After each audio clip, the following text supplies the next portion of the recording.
Hey everybody, and welcome to the People Analytics channel. And today we have a very exciting metric called employee productivity. And what you're going to find out today is that there's actually a way to track the contributions of employees without it devolving into a boring finance number. So employee productivity is actually something that has to do with how companies value time. And based on how they value time, it helps determine how employees contribute both positively and negatively. So today we're going to go over how you can track positive contributions from employees, how you can anchor time against their contributions, and then also what are the derailers that take away from their productivity.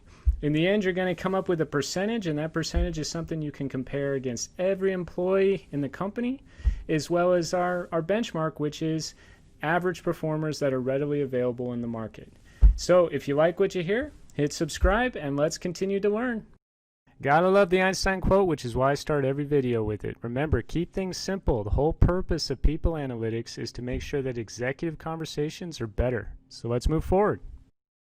Now, continuing on our video series, we're at number 4, employee productivity. This one's going to be a little more complicated, a few more calculations, a few more assumptions, more mathematics, and it's going to be a lot of fun. But if you just remember, everything is connected, so a lot of what you've learned with learning days and return on talent will apply to employee productivity. And as I've said before, you really want to connect your metrics to a broader improvement initiative.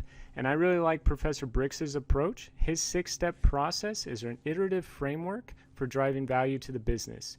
And the measurement for improvement step is where employee productivity sits. Now, what makes employee productivity so interesting is when you track it correctly, you learn very powerfully that time is the common denominator across all employees. So enjoy the music. We'll get into it more.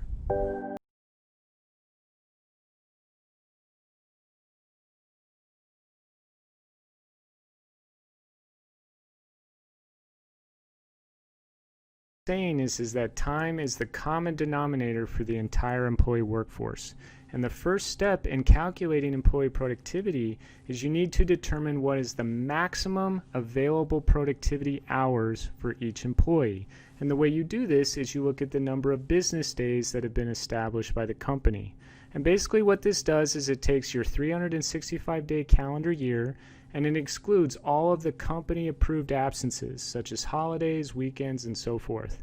Now remember, as a data scientist, you're not making a value judgment on whether one company is better than the other in terms of their leave policy. The idea is you just want the math to be correct. So from a mathematics perspective, maximum productivity hours is highest for companies that maintain the most business days. Now, of course, there's a catch because employees can be in the office and hate their jobs, and we'll cover this next. But starting now, look at maximum productivity hours. All right, everyone, so a big caveat here. A lot of organizations make the mistake in thinking that if an employee satisfies a senior executive or does a great project that the CEO is happy about, that employee is a productive employee. And the answer is that's absolutely wrong. What we're trying to look at from a people analytics perspective is how someone uses their time. We want to look at every single business day, every single hour, every single second to make sure that employee is maximizing their time and adding value to the business. Because if one thing is true, senior executives come and go. They come and go faster than the light bulbs in a business. So as a result, you can't really rely on their opinions to assess whether or not XYZ individual is more productive versus their colleagues, versus their peers, or versus the available replacements in the market. What you need to do is anchor the situation against something that is universal across all employee segments, whether it's internal employees or competitors or individuals available in the market, and that is time. Irrespective of the CEO, you want to make sure that your employees are mastering their time. So, do you remember learning days per employee? It definitely matters.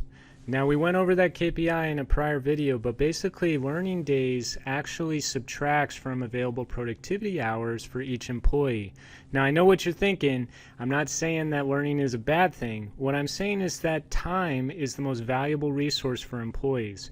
So companies need to ensure that when they're training individuals, they're doing exactly the right amount. No more, no less. Because if someone's doing excess training, it's actually going to reduce from their productive capacity to work on other projects. But if they're not doing enough training, they'll lack the skills and capabilities necessary to execute what you want them to do. So learning days per employee is really the sweet spot. You take maximum productivity hours, you subtract learning days per employee, and then you focus on, okay, exactly what are employees doing to contribute in the business. Now, if you've watched my video on return on talent, you understand this concept, and that is productivity is a relative measure. Basically, you want to understand, for the talent you've hired, are they performing and adding value more than the individuals that could replace them in the market? Now remember, when you lose a high potential at a company, it's very rare that you're going to be able to replace that individual with the same skills and expertise.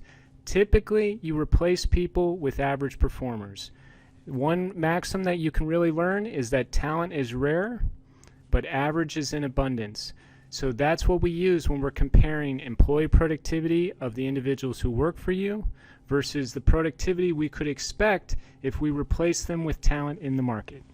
Now, employees contribute in both positive and negative ways to the business, and there are two specific methods you can use to track how employees are contributing. The first is the PARK-IT method, and this is the positive contributions that employees make to the business. And PARK-IT stands for project execution, availability, risk management, knowledge sharing and mentoring, innovation and industry contributions, and tenure. Now basically all of these categories represent contributions to the business that either have a cash value, a knowledge value, or a long-term strategic value. These are all data points that you can collect relatively easy in the business and you can report on at the employee level.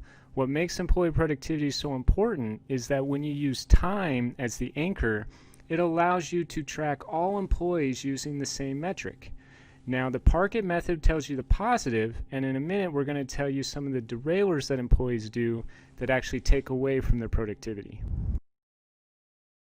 Poor Pam. Pam is sad whenever employees behave in an unproductive manner, and it's really the responsibility of leaders to ensure that Pam is never sad in the organization. But when it happens, it's based on these categories. So PAM is sad is the method for looking at derailers or negative productivity measures for each individual employee. It stands for policy breaches, absenteeism, mismatch with company culture. The person could have a bad attitude or just not believe what the company believes. Safety violations, excess training, and this is an important one. If someone's CV looks great, but then when you hire them, you realize, they actually don't have the skills that you need them to have, you have to incur excess L&D costs, and then in addition to that, it lowers their productivity hours. And then the last is data leakage, releasing confidential information. So what you want to do is make sure Pam is never sad. All right, let's bring this all together for an example that you can see how the mathematics work. Now, before you freak out, remember, keep it simple. It's a nice 5-step process, and you go sequentially, step 1, 2, 3, 4, 5, until you get the answer. So starting in step 1, you can see that the company business days are 260. You times that by 8 hours, and you get the maximum productivity hours for that employee, which is 2,080 hours. You proceed to step 2, and you take 2,080 hours, and you subtract the learning days per employee. So in this case, the employee had 5 learning days, or 40 hours, and that gives you 2,040 hours, which is the net available productivity hours for the employee. Proceeding to step 3, you do the PARK-IT and the PAM is sad method. So going through your methodology, you're able to calculate what was the PARK-IT contribution, and then you're able to look at the derailers from PAM is sad. You subtract the two, and it gives you an employee contribution ratio. So 6.3 minus 3.1 gives you 3.2. You divide that by a scale of 10, and you have 32% contribution to the business. Proceeding to step 4, you take the 2,040 net available productivity hours, you times them by the employee contribution ratio that you just calculated, which is 32%, and that gives you 653 hours where the employee was productive during the year using this methodology. And then going to the 5th step, you take 653 hours, which is the total employee productivity hours, you divide it by by the maximum productivity hours during the year, which is 2,080, and that gives you a score of 31% for employee productivity. Now I know when you see these numbers you go, wow, that's low. And the idea is you want it to be low. You want it to be challenging. You don't want this KPI to be something that employees can easily meet. Average should actually be a low score. And then what you can do is moving forward as you set targets, you can emphasize to organizations that you want to minimize PAM is SAD. Reducing derailers is the easiest way to improve productivity. And then once you have that set up, you focus on the PARK-IT method. How can you ensure that employees are utilizing their time in a way that adds value to the business?